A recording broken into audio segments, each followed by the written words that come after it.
It was a bright, sunny morning, and Jessica Carter was driving through her new city. The streets were bustling with activity as people went about their day.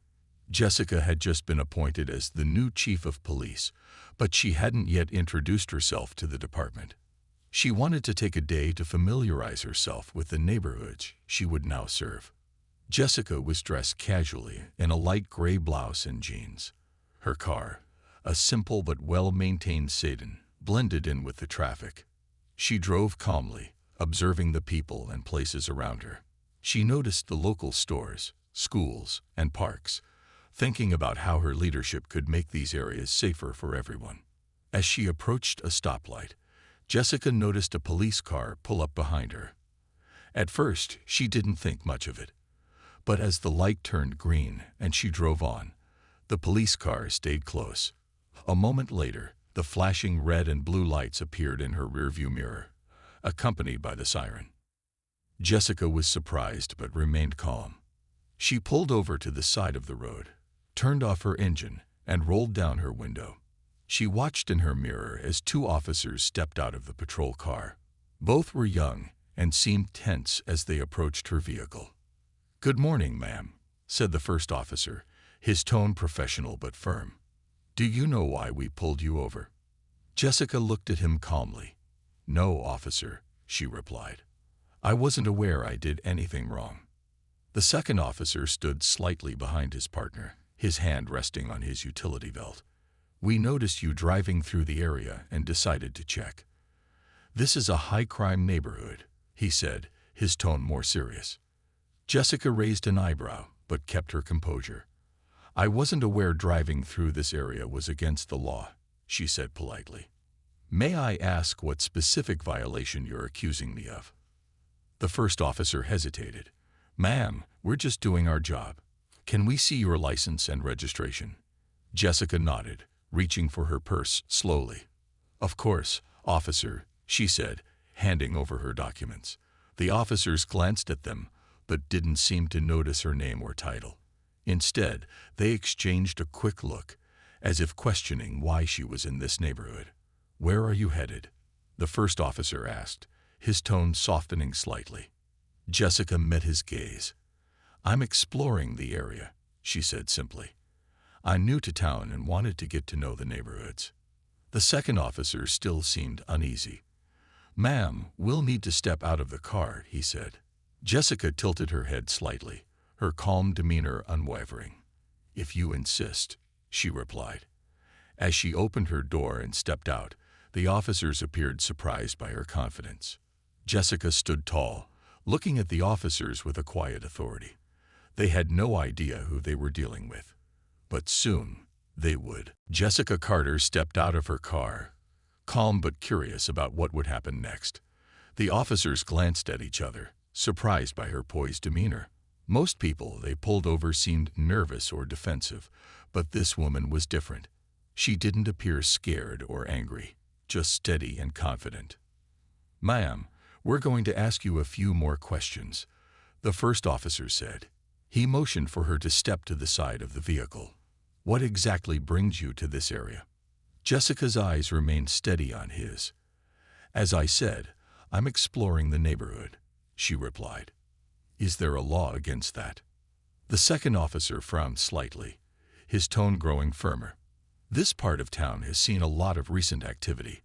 Break-ins, stolen cars. It's unusual to see someone unfamiliar here." Jessica tilted her head slightly, a calm smile on her face. "So, you pulled me over because I look unfamiliar. Is that how you decide who to stop?" The officers shifted uncomfortably. The first officer quickly replied, "No, ma'am. We're just being cautious. Routine check." Jessica nodded slowly, keeping her hands relaxed at her sides. "I see," she said. "Then, I assume you'll let me go once you confirm that everything's in order." The second officer wasn't convinced yet. "We'll still need to run your license, just to be sure," he said, holding up her ID. "Of course," Jessica said with a polite nod. "Take your time." As the officers walked back to their patrol car, Jessica stood by her vehicle, looking around the neighborhood. A few passers-by stopped to watch from a distance, curious about the interaction. Jessica remained calm, knowing this situation would be resolved soon, but not in the way the officers expected. In the patrol car, the first officer typed Jessica's information into their system. His partner leaned over, watching the screen. A few seconds later, their faces changed. The name that appeared in the database wasn't just any name. It was Chief Jessica Carter, the newly appointed chief of police for their division. "Wait, what?" the second officer muttered, leaning closer to the screen. She's the new chief." The first officer stared at the screen, his mouth slightly open. "Oh no," he whispered. "We messed up." Both officers sat in silence for a moment, the weight of their actions sinking in. They had stopped their new boss, treated her like a suspect, and questioned her presence without cause. "Should we go back out there?" the second officer asked nervously. "We don't have a choice," the first officer replied, his voice low. "We have to face her." They stepped out of the patrol car, walking back to Jessica with noticeably different body language. Their earlier confidence was gone, replaced by nervousness and hesitation. Jessica watched them approach, her calm expression unchanged. "Is there a problem, officers?" she asked, her tone polite but firm. The first officer cleared his throat. "Ma'am, we just realized who you are." Jessica raised an eyebrow, waiting for them to explain. The officers knew they had a lot of explaining to do. Jessica Carter stood beside her car, her expression calm and composed. The two officers returned to their patrol car to check her identification. Jessica watched as they talked quietly, clearly confused. She had a feeling that the situation was about to take an interesting turn. Inside the patrol car, Officer Green was running her license through their system. His partner, Officer Miller, leaned over to look at the screen. As Jessica's information loaded, their eyes widened in shock. "Wait, Chief Jessica Carter," Green whispered. "Is this real?" Miller's face turned pale. "She's the new chief of police. Here, in our division." The two officers sat in silence for a moment, realizing the seriousness of their mistake. They had just pulled over their new boss, treating her like a suspicious person based on nothing but assumptions. "We're in big trouble," Green muttered, his voice low. Miller nodded, swallowing nervously.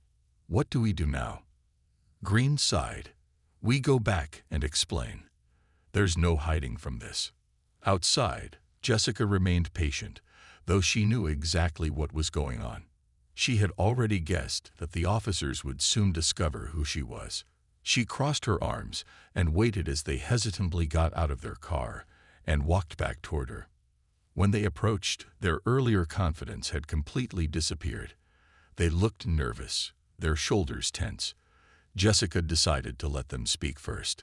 "Ma'am," Green began, his voice shaky, We just realized who you are." Jessica raised an eyebrow, but didn't say anything. She wanted to see how they would handle the situation. Miller quickly added, "We didn't know. We didn't recognize you. We're so sorry for the misunderstanding." Jessica remained calm, her tone polite but firm. "Misunderstanding? Please explain what led to this stop in the first place." The officers exchanged uneasy glances before Green said, We thought you might be someone suspicious. This area has had some incidents recently, and we were just being cautious." Jessica nodded slowly, keeping her composure.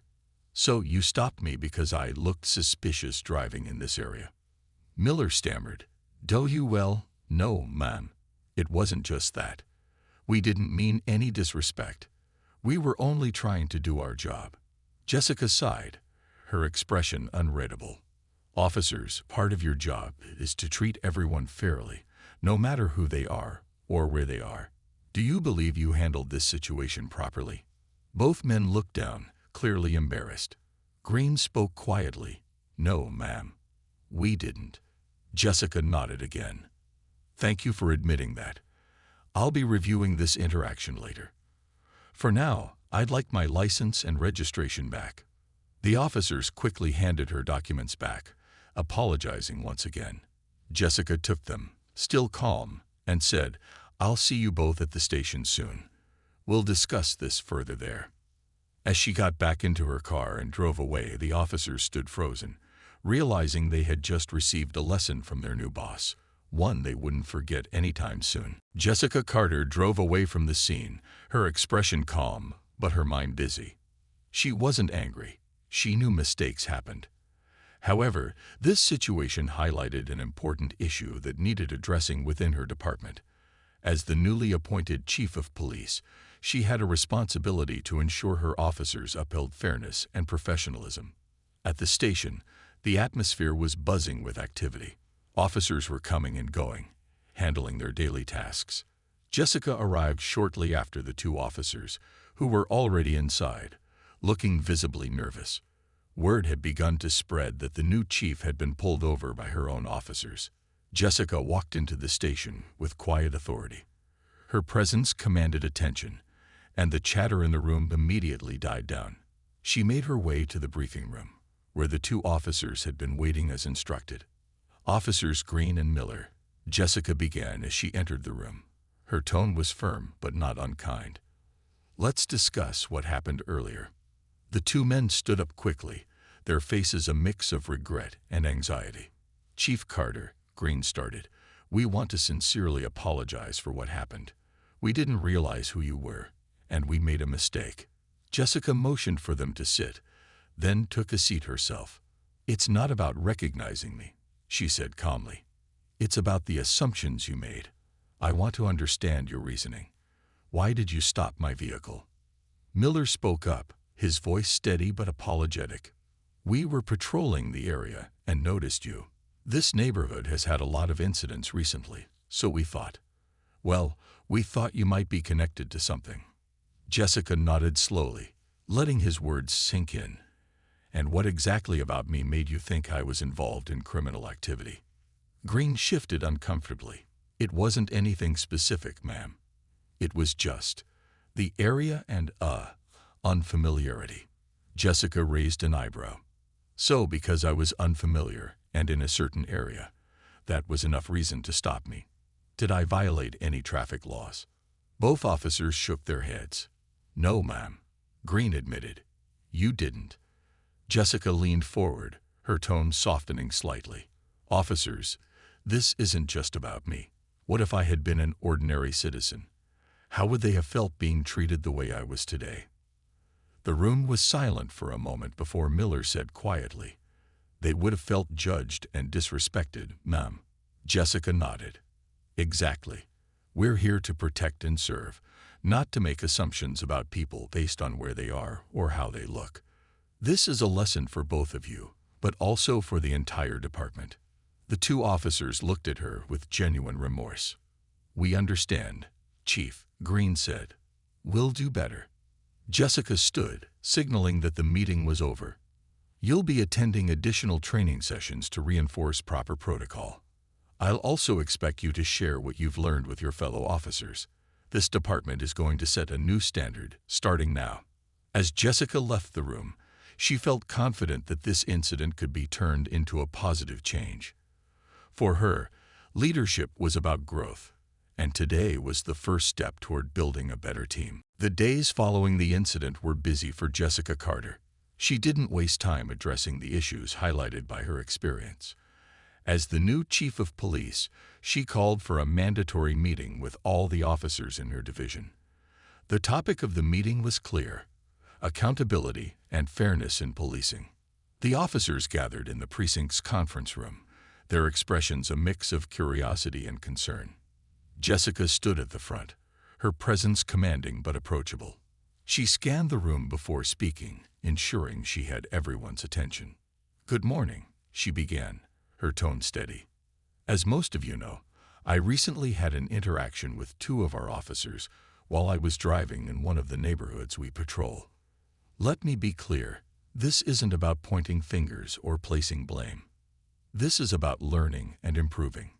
The room was silent, every officer listening intently. "During that interaction, assumptions were made," Jessica continued. "Assumptions based on my presence in a specific area, without any actual violation or evidence. This happens more often than we care to admit, and it's something we need to address." She paused, letting her words sink in before continuing. "As police officers, our role is to protect and serve the public. That means treating every individual with respect and fairness, regardless of where they are or who they are. We cannot allow biases or assumptions to influence how we do our jobs." Jessica then introduced a plan to ensure such incidents would be minimized in the future. "Starting next week, we will implement mandatory training sessions for every officer in this department. These sessions will focus on de-escalation techniques, bias awareness, and proper protocol for vehicle stops and interactions with the public." The officers exchanged glances. Some seemed relieved to hear the plan, while others looked uncertain. Jessica anticipated their concerns and addressed them directly. "I know some of you might think this training is unnecessary," she said, "but let me ask you this. How can we expect the community to trust us if we don't hold ourselves to the highest standard? Trust is earned, and it starts with us." One officer raised his hand.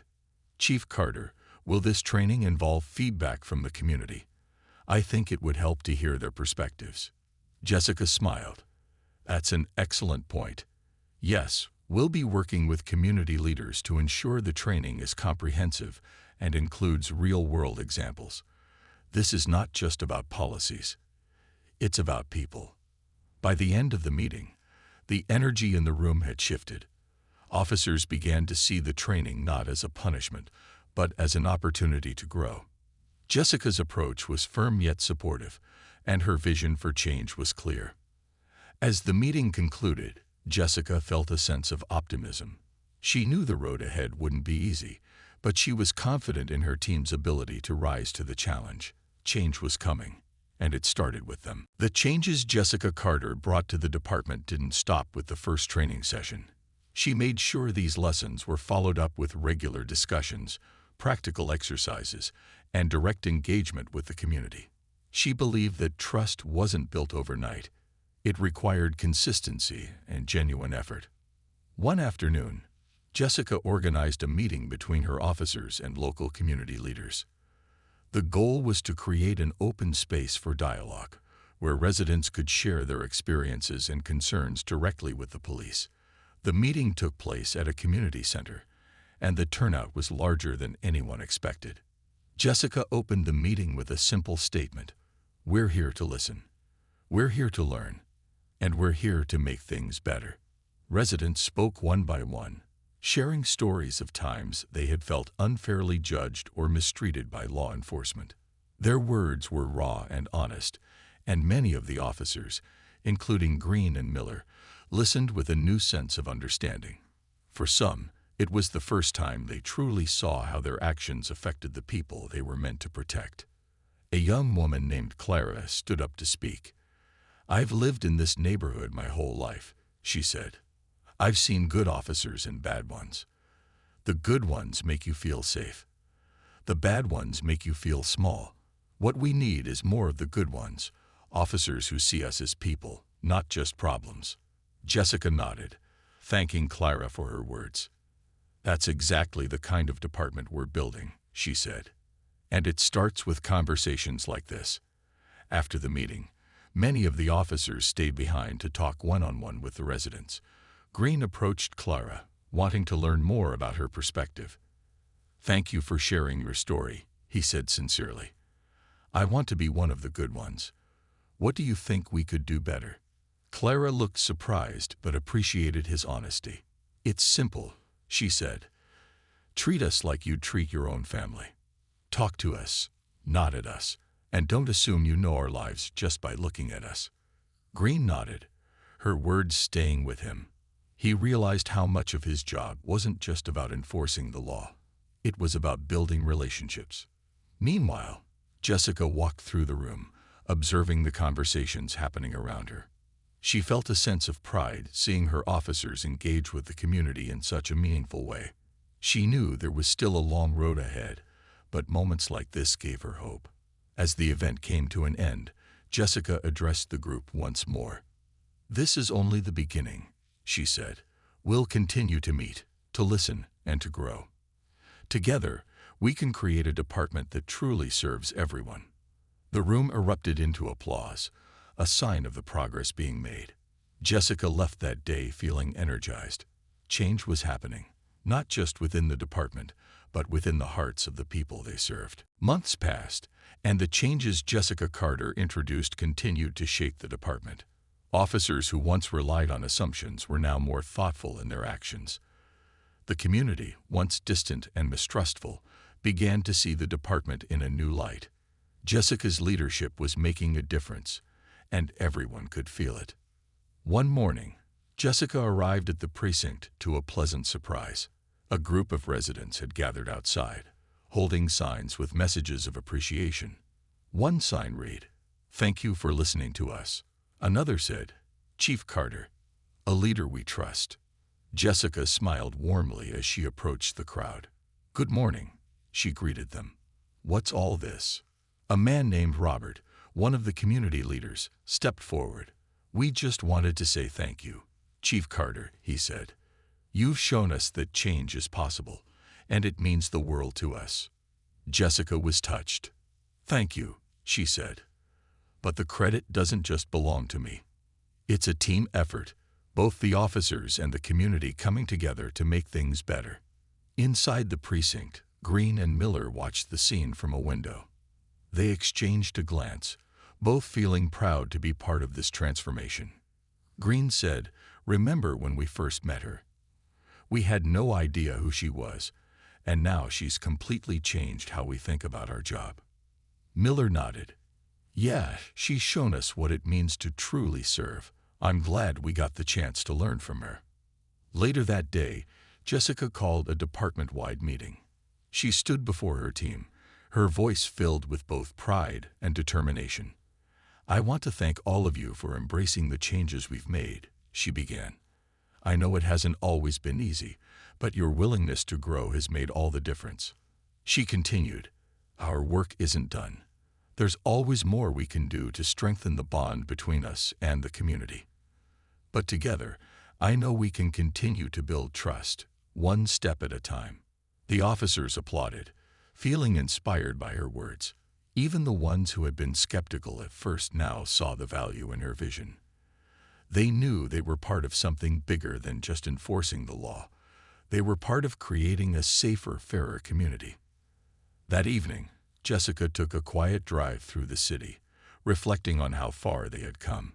As she passed through the neighborhoods where she once felt tension, she now saw kids playing outside and neighbors chatting peacefully.